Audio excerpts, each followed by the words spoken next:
Morning, children. Saram. Children, today I'm starting with the chapter hydrogen. This chapter is a very short chapter and you're already familiar with the element hydrogen. You all know, you're studying about hydrogen, you are knowing about hydrogen since last class 9th onwards. You all know hydrogen is the first element of the periodic table and has got the atomic number 1. And the atomic mass is also 1. Neutron is not there in hydrogen.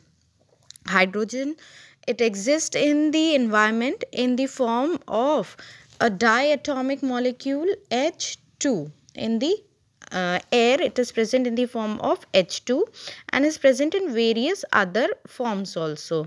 The position of hydrogen in the periodic table, you all know, it is present on the upper left corner.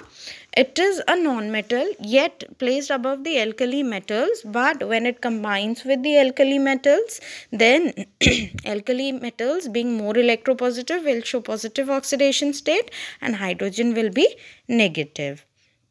Now, I'm starting with the position of hydrogen in the periodic table. In the periodic table, hydrogen is present above the alkali metals. Alkali metals are lithium, sodium, potassium, rubidium, cesium and francium. Above these alkali metals is present hydrogen. The atomic number is 1 and the atomic mass is also 1. The electronic configuration is 1s1. For lithium it is 2s1. 1s1 1s2, then 2s1 and so on it increases. How dihydrogen occurs in nature? See, dihydrogen is the most abundant element in the universe. 70% of the total mass of the universe is the principal element and is the principal element in the solar atmosphere. The giant planets like Jupiter and Saturn, they consist mostly of hydrogen, and due to its light nature, it is much less abundant, you can say, in the Earth's atmosphere.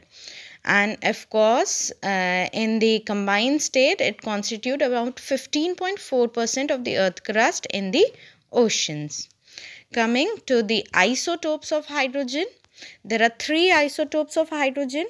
Protium, it is denoted as 1H1, the commonest one, and second one is deuterium, that is 1H2, has got 1 neutron also, and the third one is 1H3, that is the name is tritium. Now 3 isotopes you got to know. There are 3 isotopes of hydrogen: protium, deuterium and tritium. Next, we are coming to the preparation of dihydrogen gas. Now, the first method is the laboratory preparation of dihydrogen. In laboratory, usually it is prepared by the reaction of zinc granule by dilute hydrochloric acid. With this, you can prepare, you are learning this reaction, the displacement reaction, since last many years. When a zinc granule is added to an acid, then hydrogen gas is released. Being very light, if the gas is filled in a balloon, the balloon, it goes up in the sky. It is lighter than air. The second method that can be used for the preparation of hydrogen gas is when zinc granule is added to sodium hydroxide, then also sodium zincate is formed and hydrogen gas is released. Now, the commercial production of hydrogen, it is done by, the first method is by the electrolysis of acidified water using platinum electrode. Electrolysis of water is done. Water breaks down to give hydrogen and oxygen gas. The next method that can be used is by your electrolysis of sodium chloride, that is the brine solution. In that also hydrogen gas is released. Now 2-3 important things are there. Like here alkane. when reacts with water at a temperature of 1270 Kelvin in presence of nickel catalyst, it gives CO plus H2. Now this mixture of CO plus H2 is called water gas. You have to remember what is water gas. It is many times asked in the exams also. So what is water gas? It is CO plus H2. As a mixture of CO plus H2, it is used in the synthesis of methanol and number of hydrocarbons. It is also called the synthesis gas, or you can say syngas. So syngas and water gas are CO plus H2. Nowadays, the syngas is produced by sewage or sawdust, scrap wood, newspaper, etc. The process for producing the syngas from coal is called coal gasification, in which coal is reacting with water and we are getting the syngas. Now, production of dihydrogen can be increased by reacting carbon monoxide with syngas and the steam in presence of iron chromate as the catalyst. Now, children, this combination of CO2 plus H2 is called water gas, and the reaction is called the water gas shift reaction. Presently, 77% of the industrial dihydrogen, it is produced by the petrochemicals, 18% is prepared from coal, 4% is prepared from electrolysis of aqueous solution, and 1% from the other sources. Now next I am starting with the properties of dihydrogen. The first property is the physical property. Physical property, you all know, dihydrogen is a colorless, odorless, tasteless and combustible gas. It is lighter than air and is insoluble in water. Next is the chemical properties. Now coming to the chemical properties, the chemical behavior of dihydrogen, it is determined on the basis of the H-H bond dissociation enthalpy. The bond dissociation enthalpy is highest for the single bond between two atoms of any element. If any two elements are combined through a single bond, then the bond dissociation enthalpy is highest in case of H-H bond. That means the bond is very strong. You can say it is because of the factor that the dissociation of dihydrogen into atoms is only approximately 0.081% at around 2000 Kelvin, and it increases to 95.5% if the temperature is 5000 Kelvin. So to break the bond, a very high temperature is required.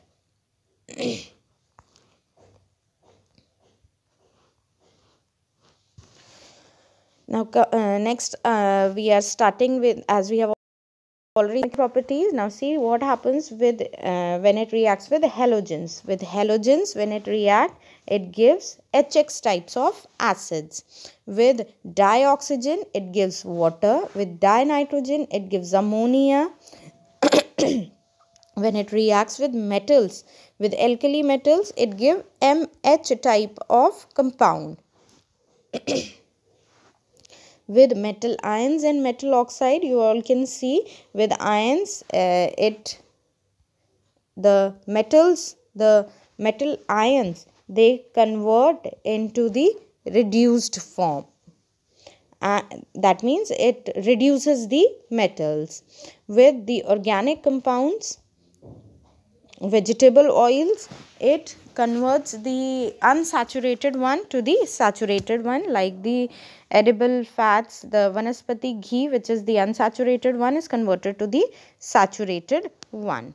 Now coming to the uses, the largest single use of dihydrogen is in the synthesis of ammonia. It is used in the synthesis of ammonia, which is used in manufacture of nitric acid and other fertilizers. Similarly, the vanaspati fat by hydrogenation, the unsaturated vegetable oil like soybean oil, cotton seeds, etc., they are converted to the saturated one. Next is in the manufacture of bulk organic chemicals. It is also used like your preparation of methanol. Similarly, it is used in the preparation of hydrogen chloride also, and in metallurgical process also it is used to reduce the heavy metal oxides to metals. For atomic hydrogen, the oxo hydrogen torches are also used, and they find use in cutting and welding purposes. One of the very important use of hydrogen is in the rocket fuel. That means liquid hydrogen along with liquid oxygen is used as rocket propellant. It is used in the fuel cells also. That means a type of cell only. In Apollo space program it was used. These are the uses of dihydrogen. Now coming to the hydrides. Hydrides, you all know, when hydrogen react with any element it forms hydrides. Now ionic or saline hydrides are there. When hydrogen react with any of the metal, depending upon the oxidation state, or you can say the valency of the element, it combines with the element and form ionic or saline hydrides, or covalent or molecular hydrides also, metallic hydrides, which are non-stoichiometric type. All three types of hydrides are formed. Examples you all can see in your book. Now coming to water. Water, you all know, is a major part of all living organism and is made up, all the living organisms are made up of water. Human body, it consists of 65%, and some plants have around 95% of water. It is a crucial component of for the survival of all the living forms. Water is of great importance as a solvent also. The distribution of water all over the earth's surface is not uniform. It is non-uniform, is present somewhere in more quantity, somewhere in less quantity. Now coming to the physical properties of water. Water is the compound of, you all know the formula, it is a compound of oxygen and hydrogen. Water is colorless, tasteless, and is present in liquid state at room temperature. The unusual property in water is in the condensed phase are due to the presence of extensive hydrogen bonding. That means when it is present in the form of solid, then it is, because of the hydrogen bonding, it shows different properties. It can lead to high freezing point, high boiling point, high heat of vaporization, high heat of fusion compared to the other members which belong to the same group of the periodic table, like sulfur and selenium and tellurium and all. Now in comparison to other liquids, if we see, water has the higher specific heat, thermal conductivity, surface tension, dipole moment, and dielectric constant. Now you all can see the structure of water. It is bent type of structure. Oxygen is present in the middle. Two hydrogen atoms are present here. Actually, oxygen is having two lone pairs also, in which lone pair of electrons are present, and they are repelling this bond and this bond. So the bond come closer and it becomes 104.5 degrees. It should actually have a sp3 type of structure, but because of the presence of lone pair, the geometry, it is bent. Now coming to the chemical properties of water.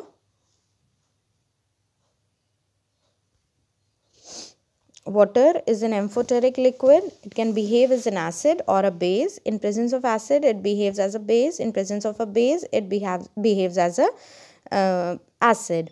Water is actually neutral. The pure form of water is actually neutral. Now hydrolysis.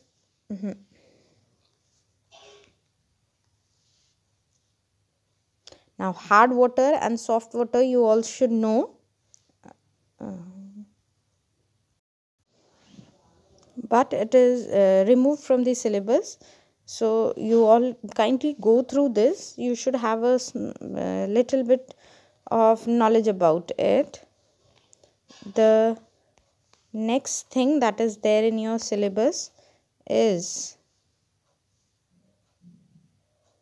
heavy water and hydrogen as a fuel. Heavy water, you should know, The chemical formula for water you all know as it is H2O. Here the hydrogen atom that is used is actually protium, that is 1H1, and heavy water is D2O. D2O is the isotope of hydrogen. D here is the isotope of hydrogen, that is your deuterium. And deuterium oxide, protium oxide is water, deuterium oxide is your heavy water. It is extensively used as a moderator in nuclear reactor. You all know about a nuclear reactor. To slow the speed of the neutron, that fast moving neutron, we use moderator that is actually composed of heavy water. It can be prepared by exhaustive electrolysis of water, or as a byproduct of some fertilizer industries. Now the the physical properties are given in the table, you all can read. It is used, the uses we are telling, it is used in the preparation of other deuterium compounds, like when it reacts with CaC2, it gives CaD2, and with sulfur trioxide it gives D2SO4, with Al4C3 it gives CD4. That means instead of methane we get CD4. These are the compounds of deuterium. Now coming to the last topic of the chapter, that is dihydrogen as a fuel. I have already told you dihydrogen, it is used as a rocket propellant, and in large quantity it produces heat on combustion. The energy released by LPG is same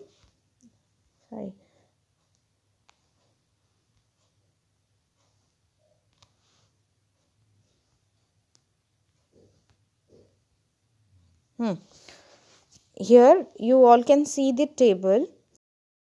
Then if we are using in the gaseous form, then per mole the energy released is 286.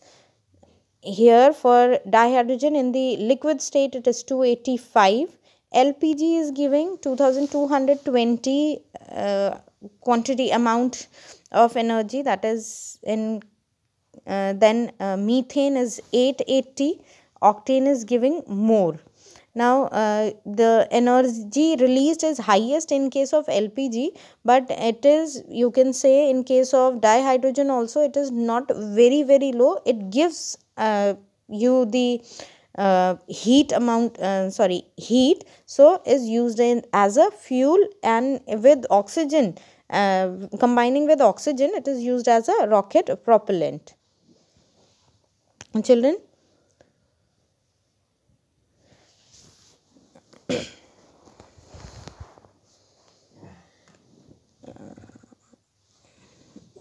I'll wind up with this much today, and in the next presentation we'll start with the next chapter. Thank you and Sai Ram.